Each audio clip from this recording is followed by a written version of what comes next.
Growing up was very fun, but at the same time, I would always have to worry where I was going to school, if I was going to stay in Texas or if I was going to live here in Illinois because I'm a migrant. So it was a little frustrating as a kid because I was barely making friends and then they moved me to another school. And I learned to just get out of my comfort zone since I was moved from school to school or city to city. We came here to work for supposedly 3 weeks, so we can get each worker can get $1,000, and the work period was not even 3 weeks. We probably were here for around 2 weeks, and with whatever we earned, it was not enough to go back to Texas. So that's how we ended up being homeless here in Arcola. It was a scary feeling, not knowing where you were going to lay, not knowing where you were going to sleep, if there was going to be a home for you. It was hard, and we felt a little forced of being here because we had no means to go back. We had no money. We had nothing. I felt kind of I felt like I had to stop school and just work. It is it is a feeling I always feel whenever my family's struggling. It's I feel pressured. I feel like I should just stop what I'm doing. I should just stop studying, stop going to school, and just working because that's what the family needs. And I feel sometimes like my dad does not appreciate my school. He does not appreciate my A's because he feels like at the moment we need more kind of like money to support the family. So it's pretty hard, and these feelings right now, I always hold them back, but there's a point where sometimes I just can't hold them back anymore. But the truth is, I want to do this for them because I want to better my family. I want to better our economy. And it's not going to happen me getting a job at McDonald's or a minimum wage job. It's not going to happen like that. I have to go to school so my family can understand what the value of education is. It was not worth it. I wouldn't do it again. It's not worth $1 is not worth getting a heat stroke. $1 is not worth having your hands filled with callus. It's not worth having your feet cracked because they're hot and now they're wet and now they're dry. And now you're wearing some hot boots and now you're wearing mud. It's not worth it. I hope my family gets more stable because if they're not stable by then, I feel I'm just gonna have to satisfy with a bachelor's and work that out instead of going to law school. So I really hope that my family gets stable. My dream is to become a lawyer, and I can't manage that because if my family is not stable, I'm not gonna have the heart to leave them to chase after my dream. I'm going to have to stay and work my bachelor's and just be content with.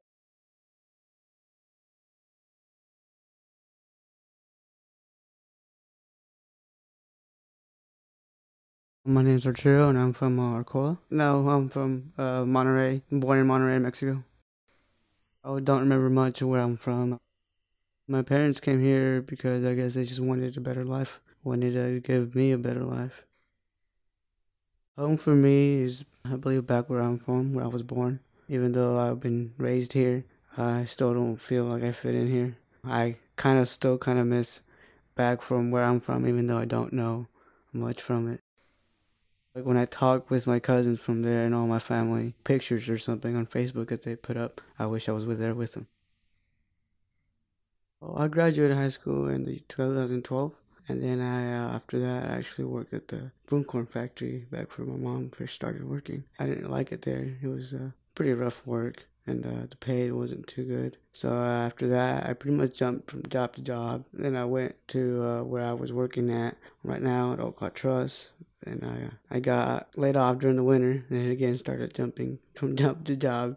Got rehired at Olcott Trust. I work at the office designing trusses, wood trusses. I haven't really thought of what I want to do from now. I know I need to make my mind. Hopefully, I want to go to college, but I still don't know for what yet. Something I would want people to know more about me is how I've always helped out my mom a lot because we've been through a lot, and helping her raise my little brother. I try to help her much as I can financially now. Well, emotionally, has always been there, but especially financially. I don't believe the community here has helped us, my brother, my mom, and I much. It was just us three on our own. Most all of my family is back in Mexico. Life's been pretty hard without support of anyone else but your mom. She did what she had to do, what she thought was the best for me, and I don't regret that. I mean, it was her and my dad's idea, and everything happens for a reason.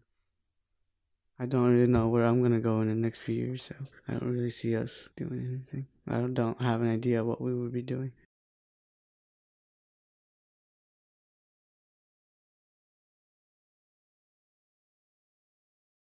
My name is Magali Avila. I am 21 years old. I was born in Mexico, raised in South Texas. Now I live in Urbana.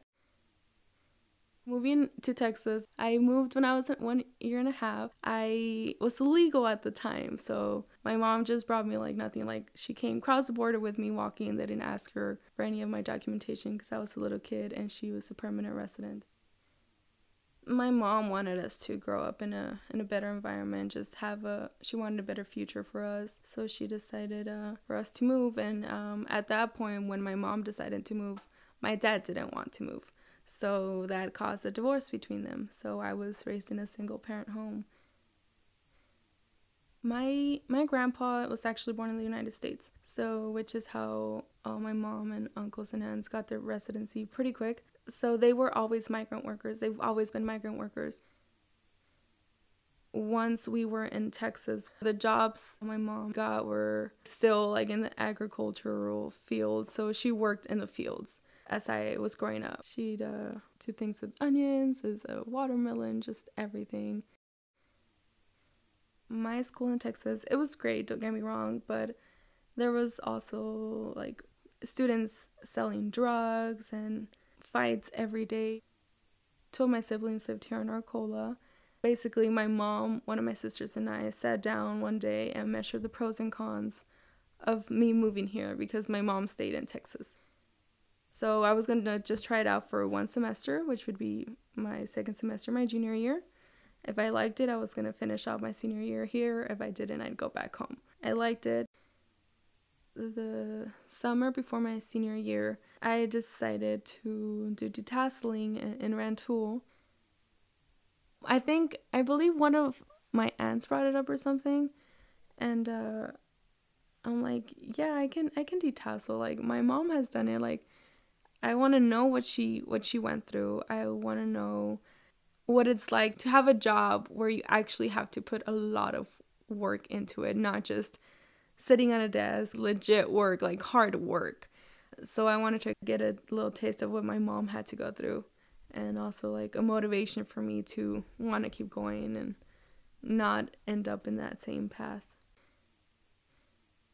I remember there was some instances when we would get a breeze and all the workers would be like, oh yes, this is amazing. So definitely the heat was the biggest thing to overcome while working. At the moment, I am studying criminal justice at Illinois State University. This is my senior year. I've been the first one in my family that graduated from a community college, has gotten an associate's degree, and is now going on to get a bachelor's degree, hopefully. I just want to fast forward to 10 years and have my career set, be able to turn the tables and not me provide for my mom, and help out my siblings if needed, and also serve as a role model to my nieces and nephews. I've gone through so much, but I haven't let that stop me from getting to where I want to be. Just like a thing for other Hispanics out there, like they can do anything they set their mind to. Like my life has been a roller coaster, so if I can do it, other people can do it, and they shouldn't worry about what other people think. Just do what they want to do for themselves or for their family, whatever the motivation is, but it's possible.